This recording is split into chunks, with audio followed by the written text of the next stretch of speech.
La Torre Latinoamericana ha sido uno de los edificios más emblemáticos de la Ciudad de México desde su construcción en 1956. Incluso en algún momento fue el edificio más alto de toda Latinoamérica. La idea era construir un edificio que representara la modernidad y el progreso de la ciudad y del país entero. Yo soy Alexia y hoy en De Todo los quiero invitar a que juntos conozcamos qué es lo que alberga la Torre Latinoamericana. ¿Están listos? Vamos a divertirnos.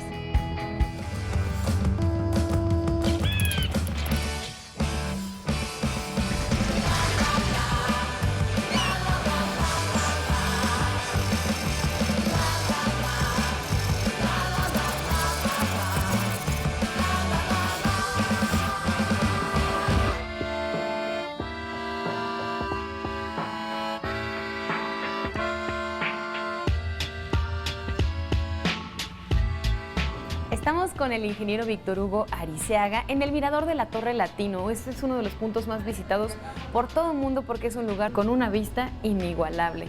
Pero bueno, la construcción de esta torre en realidad tiene que ver también con la historia de México porque es un parteaguas en la ingeniería mexicana. Así es. La Torre Latinoamericana, como bien lo ha dicho usted, es un edificio que crea estándares que hasta la fecha siguen usándose. La obra arranca exactamente el 28 de febrero de 1949. Es cuando se empieza la obra. Evidentemente hay trabajos previos de diseño y cosas así, pero la obra empieza 28 de febrero de 1949. ¿Y qué es lo que implicó levantar este proyecto? Porque tenemos que tomar en cuenta que no existía algo así ni en la Ciudad de México ni en Latinoamérica cuando se empezó a construir esta torre. Efectivamente. Estamos hablando que la Torre Latinoamericana está ubicada en el centro de la Ciudad de México. Esta zona estaba ocupada por lo que fue el lago de Texcoco. Evidentemente era una zona llena de agua y que en la práctica sigue siendo una zona llena de agua, pero en el subsuelo. Es decir, si usted escarba a 1 metro, 1,50 aquí en el centro de la ciudad, va a encontrar agua. Entonces, en esas condiciones se tuvo que hacer muchos estudios para poder determinar la factibilidad de hacer un edificio de estas características.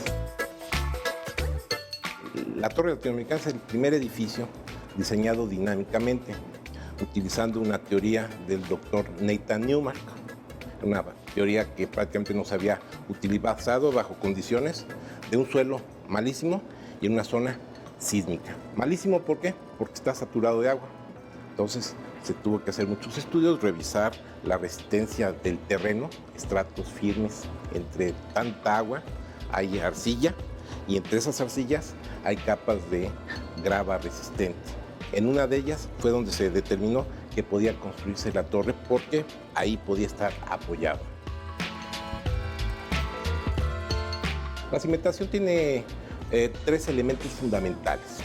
Estamos hablando de que la cimentación coincide con una excavación para hacer el cajón de cimentación. Este cajón de cimentación le da el empotramiento al edificio. Sirve para flotación, pero para poderlo hacer, evidentemente se tuvo que excavar.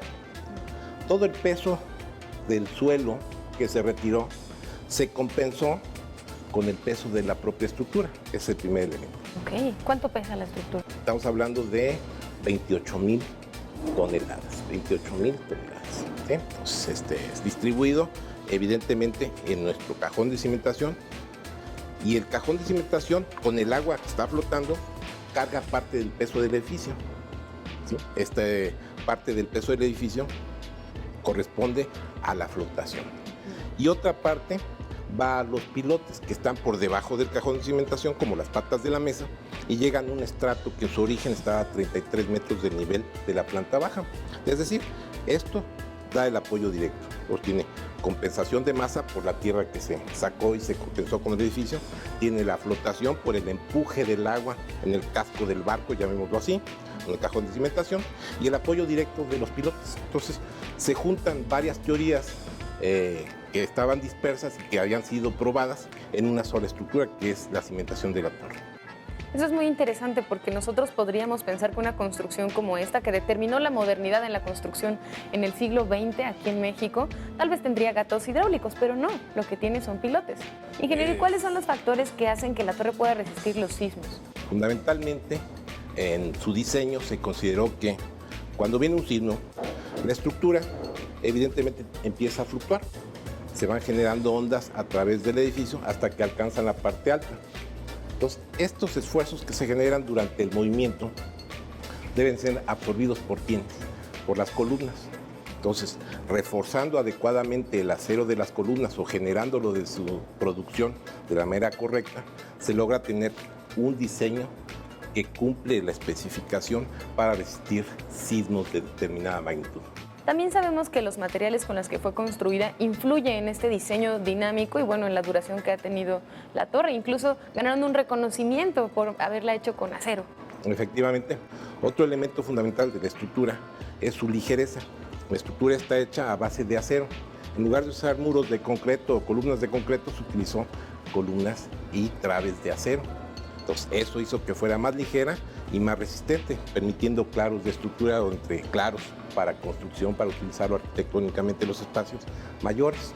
Y por eso alcanzó esta altura. Entonces, acero y concreto reforzado utilizados de una manera totalmente novedosa en una situación difícil, pero para alcanzar el objetivo que se quería, un edificio de esta altura.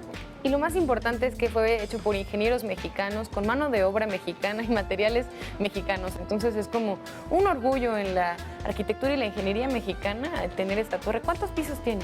Tiene 44 pisos y 3 niveles de sótano, que son el cajón de cimentación. ¿Y cuánto mide del nivel del suelo a la antena, a la punta de la antena? 181.33 metros. Y esto hace que tenga una vista inigualable. Muchísimas gracias, Al contrario, qué gusto que estén por acá. Son bienvenidos cuando gusten.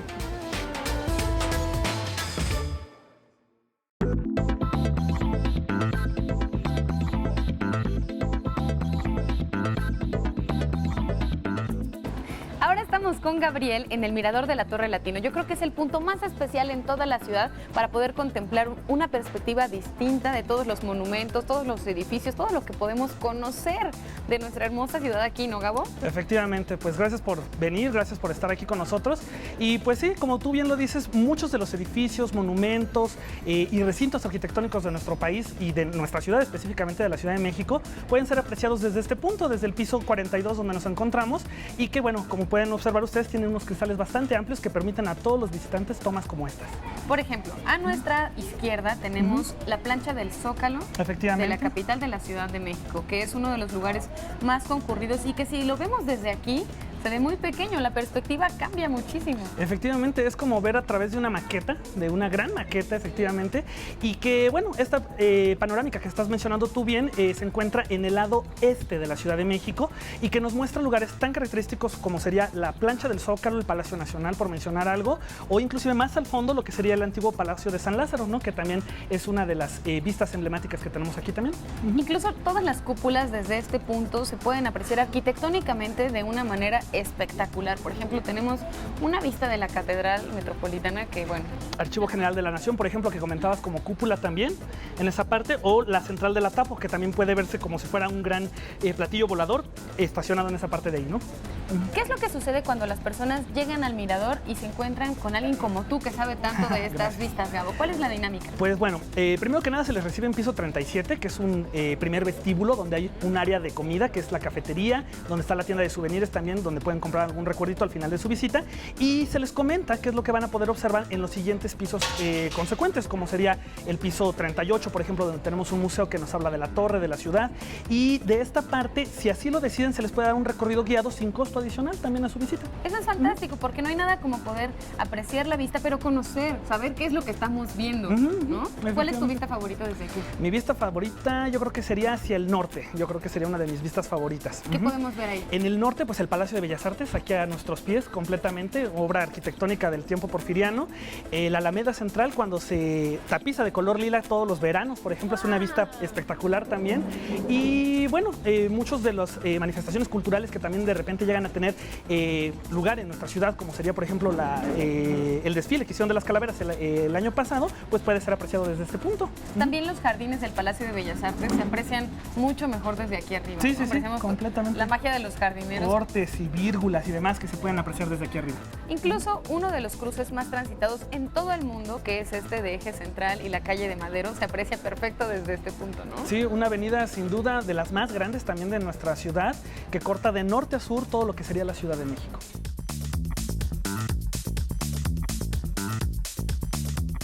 Y para que podamos apreciar mejor y con mucho más detalle todas las vistas que tenemos desde el mirador, encontramos estos telescopios que son bastante antiguos. Sí, bueno, algunos de ellos mucho más viejitos que otros tal vez, pero estos, por ejemplo, pueden darnos una vista bastante agradable de lo que sería la ciudad. Como bien los dices, acercarnos muchísimo más a esos recintos que a lo mejor tenemos un poquito más alejados de la torre, y estos funcionan específicamente con monedas de 2 pesos, mismas que si no tiene el visitante, también nosotros nos encargamos de cambiarles en un momento dado por moneda fraccionaria, ¿no? Es fantástico porque los telescopios nos permiten ver incluso, por ejemplo, hacia el sur, digamos, el World Trade Center. Efectivamente. ¿No? Que no está tan cerca como Palacio Nacional. O Palacio de Bellas Artes. O Palacio de Bellas Artes, pero que es un edificio que vale la pena admirar desde esta altura. Sí, bien lo dices. O sea, el que sean, por ejemplo, obras arquitectónicas contemporáneas no les resta como ese mérito, tanto en su nivel de escala, por ejemplo, de colorido o de materiales que se ocupan para la construcción de estos edificios. Y es que la Ciudad de México está llena de edificios históricos, monumentos y también edificios contemporáneos, y todos ellos conforman esta hermosa vista que podemos tener desde aquí, pero hay más sorpresas en la Torre Latinoamericana. Efectivamente. Perfecto, vamos. Por este lado, vamos.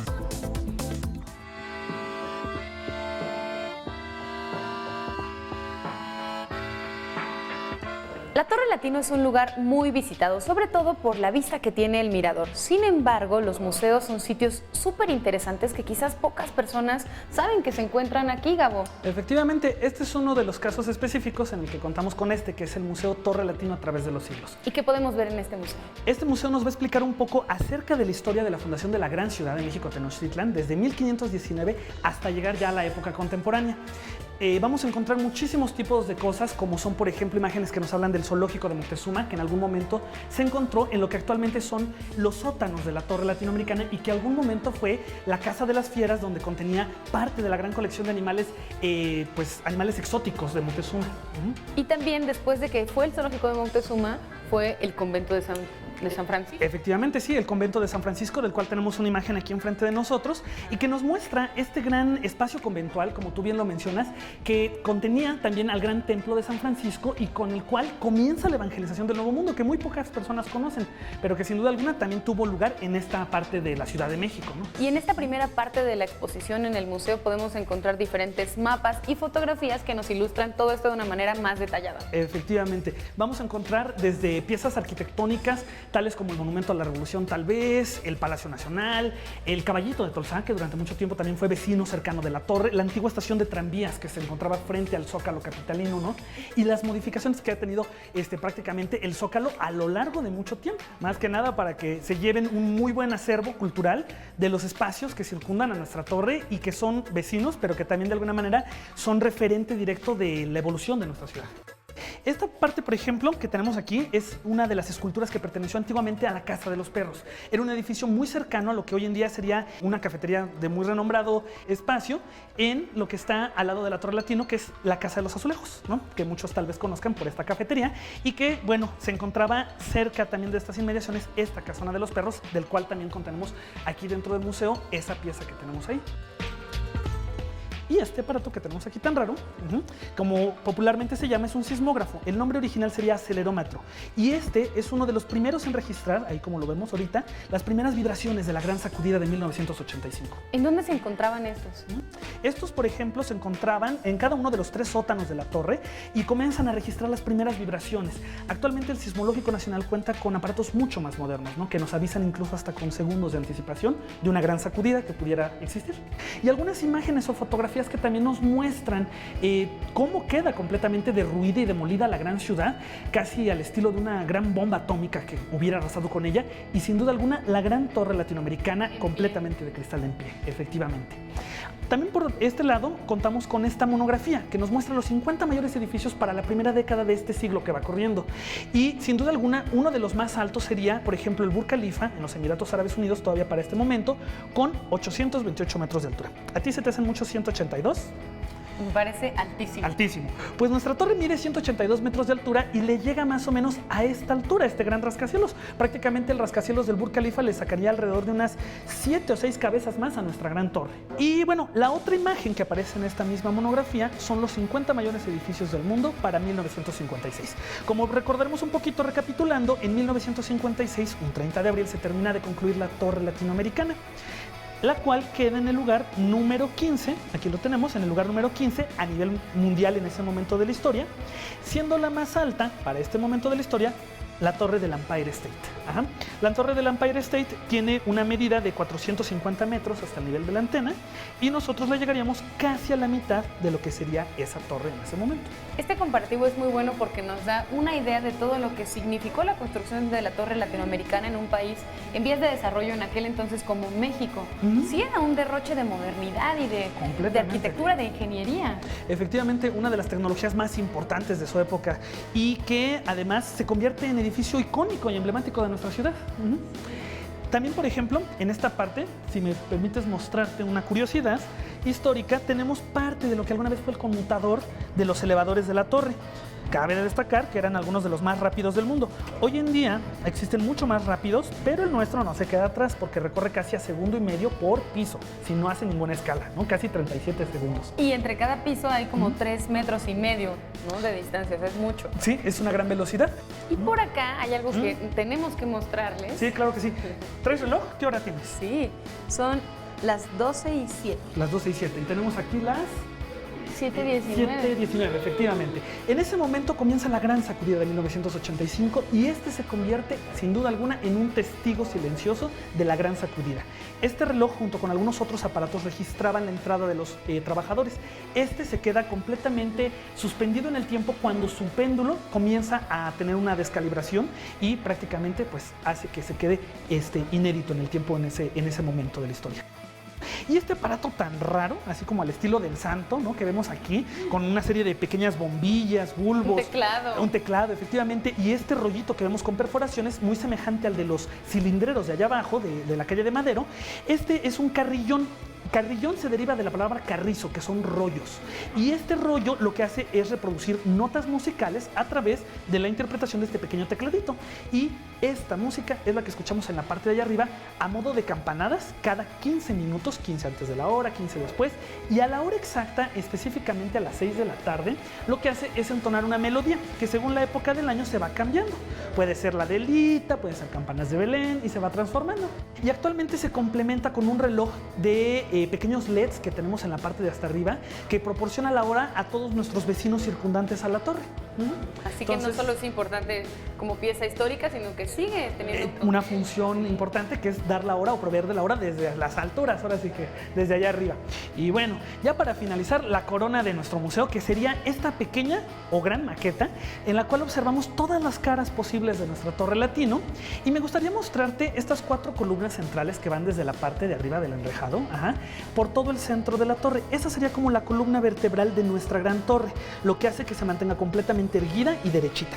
Y por debajo de la superficie cuadrangular, alrededor de 361 columnas de concreto, como lo muestra este esquema, nos hacen las veces de las raíces de una gran planta que ata debajo de los 3 sótanos a la torre, al suelo, y hace que de esta manera se mantenga erguida, derechita y hacia arriba completamente. Entonces, en este museo prácticamente podemos conocer todo acerca de la historia de la torre, cómo funciona, cómo fue construida, quiénes influyeron en ella y sobre todo cuántos hechos históricos ha visto esta torre. Realmente pasar manifestaciones culturales, sociales, políticas, desfiles históricos de muchos niveles y de muchos tipos de celebraciones históricas. El Bicentenario, por mencionar alguno, de las calaveras que hubo hace unos meses también. Entonces, vale mucho la pena que nos vengan a visitar precisamente por esa parte. Y es que al ser un sitio turístico tan importante, bueno, en la torre hay muchas cosas que podemos conocer además de una vista singular de la Ciudad de México. Por ejemplo, hay otro museo y también un telepuerto. Efectivamente, es otra parte fundamental de nuestra torre que también funge con una parte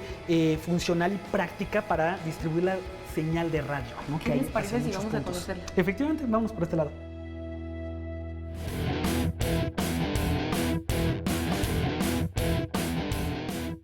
Ahora estamos con Miguel en el telepuerto de la Torre Latinoamericana. ¿Qué es un telepuerto, Miguel? Bueno, un telepuerto es un lugar en donde se ponen instalaciones de telecomunicaciones, se ponen antenas, como lo pueden ver, y sirve para, bueno, aprovechan el punto que es un lugar alto, en donde tengan vista a otras antenas de donde tienen que hacer las telecomunicaciones y puedan retransmitirlas. Además estamos hablando de que el telepuerto de la Torre Latinoamericana es uno de los más antiguos en la ciudad y de los más importantes. Así es, viene siendo el telepuerto más antiguo de la ciudad y por el punto estratégico donde está la torre, en el centro y donde no hay más edificios altos, es un lugar excelente para poder retransmitir señales. También podemos saber que en esta torre fue, digamos, el primer lugar de transmisión de algunos canales. Así es, aquí estuvieron algunos canales de televisión, de hecho todavía conservamos parte de las instalaciones de la antena de canales de televisión. ¿Por qué es importante este telepuerto en la actualidad? Sabemos que ya hay otros mucho más altos y que hay muchos más en la ciudad, pero este es muy importante. Pues básicamente por la ubicación y al no haber, insisto, edificios altos cercanos, sobre todo hacia la parte oriente de la ciudad, es un lugar excelente para que la comunicación que sale de los distintos lugares dentro de la Ciudad de México pueda tener vista a lugares más lejanos. ¿Cómo cuántas antenas o cuántas instituciones participan en este telepuerto?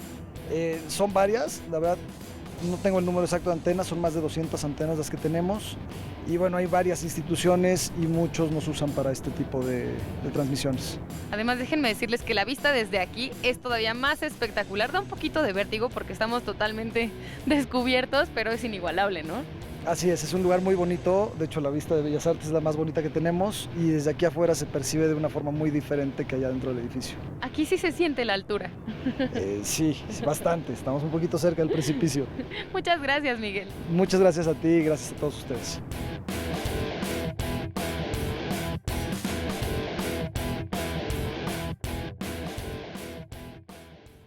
Y bueno, además de todos los sitios que podemos visitar aquí en la Torre Latino, también hay algunas actividades, ¿no, Gabo? Como por ejemplo unas bodas que se pueden celebrar muy divertidas. Efectivamente. O también una carrera en las escaleras. ¿Por qué no? Sí, si quieren venir en marzo, es la carrera vertical que se hace una vez al año.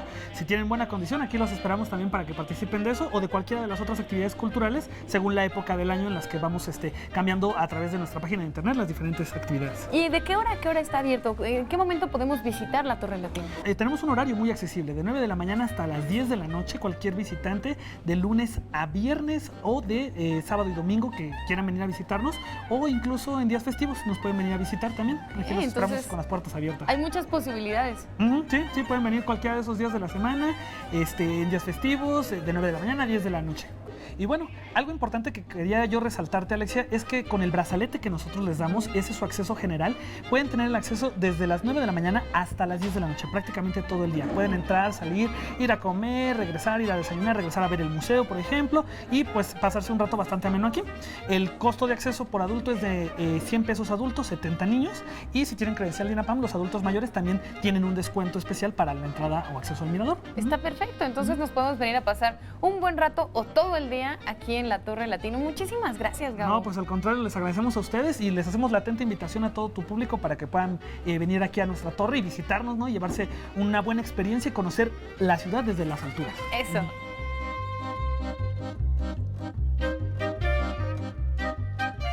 ¿Les gustó este capítulo? No hay nada como una vista desde las alturas de toda la Ciudad de México y qué mejor que sea desde un edificio emblemático e histórico como la Torre Latinoamericana. Por hoy nos despedimos, pero no se preocupen porque seguimos en contacto a través de nuestras redes sociales. Recuerden que tenemos Facebook y tenemos Twitter para todos sus comentarios o sugerencias de algo que les gustaría ver aquí en De Todo. Y también tenemos podcast en iTunes y canal en YouTube para que no se pierdan uno solo de nuestros capítulos. Yo soy Alexia y los espero la próxima aquí en De Todo.